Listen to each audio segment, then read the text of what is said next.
പ്രശംസിഹായിക്ക് സ്തുതിയായിരിക്കട്ടെ. വിശുദ്ധ ലൂക്കാ അറിയിച്ച സുവിശേഷം 16-ാം അധ്യായം 2-ാം വാക്യം. നിന്റെ കാര്യസ്ഥതയുടെ കണക്ക് ബോധിപ്പിക്കുക. കണക്ക് ചോദിക്കുന്ന ദൈവത്തെ നമ്മൾ കാണുന്നുണ്ടല്ലേ. എൻ്റെ ദൈവം എന്നോടും ഇതേപോലെ കണക്ക് ചോദിക്കും. ദൈവത്തിന് മുൻപില് കണക്ക് ബോധിപ്പിക്കേണ്ടവരാണ് നമ്മളെല്ലാവരും.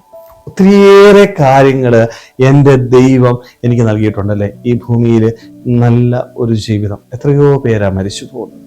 അനുദിനം എന്നെ സംരക്ഷിക്കുന്ന എൻ്റെ ദൈവം, ഒരു ജീവൻ നൽകി, എനിക്ക് വേണ്ടതൊക്കെ നൽകി എന്നെ സംരക്ഷിക്കുന്ന എൻ്റെ ദൈവം, അതേപോലെ തന്നെ നല്ലൊരു ജോലി നൽകി കരുതുന്ന ദൈവം, ഒരു കുടുംബത്തെ നൽകി, ഭാര്യയെ നൽകി, ഭർത്താവിനെ നൽകി, മക്കളെ നൽകി സംരക്ഷിക്കുന്ന ദൈവം, എത്രയോ നന്മകള് എൻ്റെ ദൈവം അനുദിനം എൻ്റെ ജീവിതത്തിൽ പ്രദാനം ചെയ്യുന്നുണ്ട്. പക്ഷേ ദൈവം നൽകിയ നന്മകൾക്ക് തിരിച്ച് കണക്ക് ബോധിപ്പിക്കേണ്ടവരാണ് എന്ന് തിരിച്ചറിയാനായിട്ട് പറ്റണം. പക്ഷെ പലപ്പോഴും ഇന്ന് ദൈവം നൽകിയ നന്മകളൊക്കെ ഉപേക്ഷിച്ച് നമ്മൾ മുന്നോട്ട് പോകുന്ന വ്യക്തികളായിട്ട് മാറി. കണക്കൊന്നും ഇല്ല.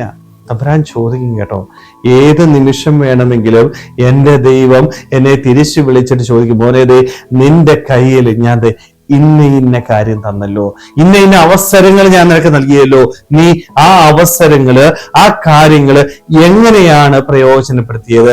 നന്മയ്ക്ക് വേണ്ടി പ്രയോജനപ്പെടുത്താനായിട്ട് നിനക്ക് സാധിച്ചോ? മാതാപിതാക്കളോട് ചോദിക്കുന്ന ഒരു ചോദ്യമുണ്ട്.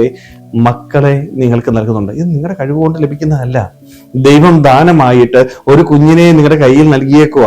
തിരിച്ച് ദൈവസന്നിധിയിൽ നമ്മൾ സമർപ്പിക്കണം. അന്ത്യവിധി നാളില് ദൈവം ചോദിക്കും, നിനക്ക് നൽകിയ കുഞ്ഞിനെ നീ എങ്ങനെയാ വളർത്തിയത്? വിശ്വാസത്തില് ദൈവത്തോട് ചേർത്ത് നിർത്തി വളർത്തുവാനായിട്ട് നിനക്ക് സാധിച്ചോ? അതോ ഈ ലോക സുഖങ്ങളുടെ പിന്നാലെ പോകുന്ന ഒരു വ്യക്തിയായിട്ടാണോ നീ വളർത്തിയത്? കണക്ക് കൊടുക്കണം. തമ്പുരാൻ തന്നതിനെല്ലാം കൃത്യമായിട്ട് കണക്ക് കൊടുക്കാനായിട്ട് ബാധ്യതയുള്ളവരാണ് നമ്മൾ എന്ന് തിരിച്ചറിയാനായിട്ട് പറ്റണം. പക്ഷേ ഇന്ന് നമ്മുടെയൊക്കെ ജീവിതത്തിൽ ഈ കണക്കില്ലല്ലേ, ഒന്നിനും കണക്കില്ല.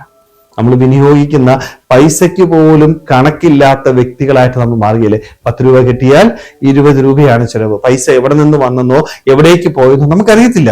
ഒന്നിനും കണക്കില്ലാതെ ചുമ്മാതെ നടന്നു പോകുന്ന വ്യക്തികൾ, എങ്ങനെയൊക്കെയോ ജീവിച്ചു പോകുന്നു അല്ലെ. അങ്ങനെ ജീവിക്കേണ്ടവരല്ല നമ്മള്. ദൈവം നൽകിയ ഓരോന്നിന്റെയും കണക്ക് ബോധിപ്പിക്കാനായിട്ട് ഉത്തരവാദിത്തമുള്ളവരാ.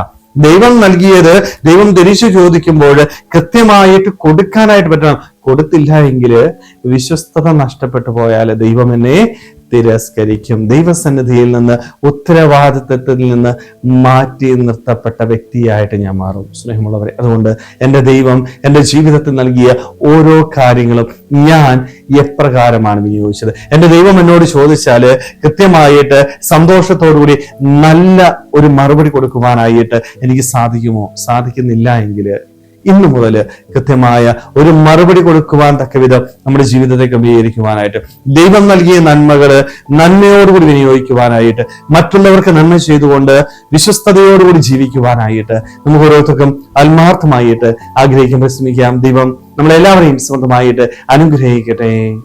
ആമേൻ.